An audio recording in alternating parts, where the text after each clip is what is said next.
Now we consider the applications of magnetic effect of electric current. The magnetic force experienced by the conductors having different shapes. Now the first type of the conductor is a straight conductor. This is a straight conductor having total length L. This is composed of n number of electrons. We consider one electron having charge E. The force experienced by the conductor is F, and this electron having drift velocity. So what is drift velocity? If you are connecting external source of cell or energy battery, then in that case the velocity of the electrons goes on increasing. That velocity is the drift velocity, and the current flowing through the conductor is I. This conductor is placed in uniform magnetic field. So externally also there is a magnetic field.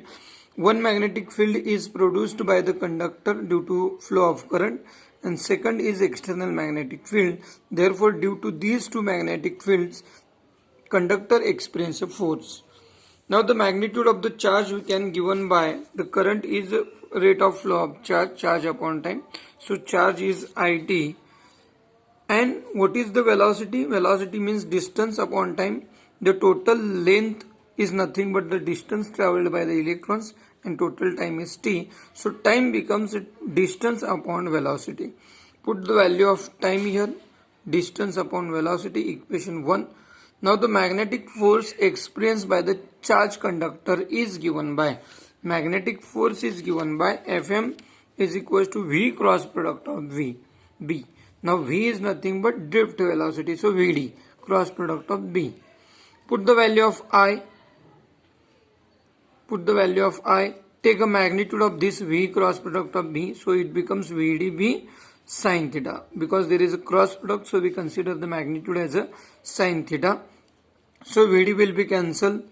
ILB sin theta n, where n is the unit vector whose magnitude is 1, so it gives only the direction. Here L is the total length of the conductor which is perpendicular to the magnetic field. Length of the conductor is perpendicular to the magnetic field. So theta becomes 90, sin 90 becomes 1. So in that case, this formula we can write as a IL cross product of B. If you take the magnitude, then that will be the again equation. So Fm is equal to IL cross product of B. This equation gives the force experienced by the conductor when it is placed in straight conductor, when it is placed in external magnetic field. So this is one application. If you consider the second example, then this is the example of the arbitrary shaped wire. Arbitrary means any shape of the wire. So here we can see this conductor having irregular shape or any shape, and this conductor is placed in magnetic field. So as the current is flowing through the conductor, it produces the magnetic field.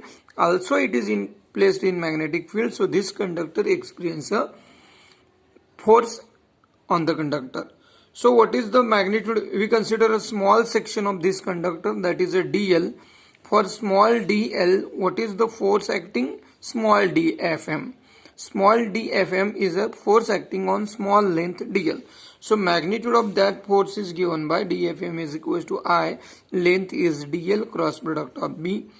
Now how we can determine the value of total force acting on the conductor? Then that total force is given by integration of this small force dFm. So if we consider the integration of this dFm, then we get the final total force.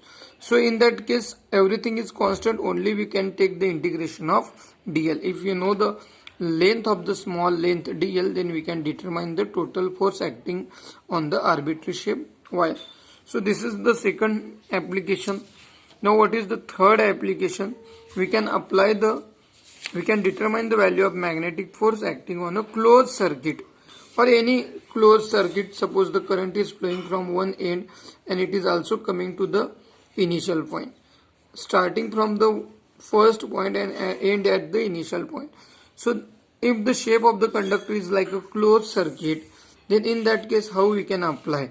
So again we can consider for that type of the closed circuit, we consider a small section, small length dl. The force is dFm again we can apply for the complete one. So if you apply the total one, then we consider the integration of dl again. So total length of the closed circuit. Now here integration, we can see there is a circular part is shown on the integration because this is it indicates that the circuit is a closed circuit. So but it is a vector quantity, so for a closed circuit we can consider the total force acting is a 0. Fm is equals to 0.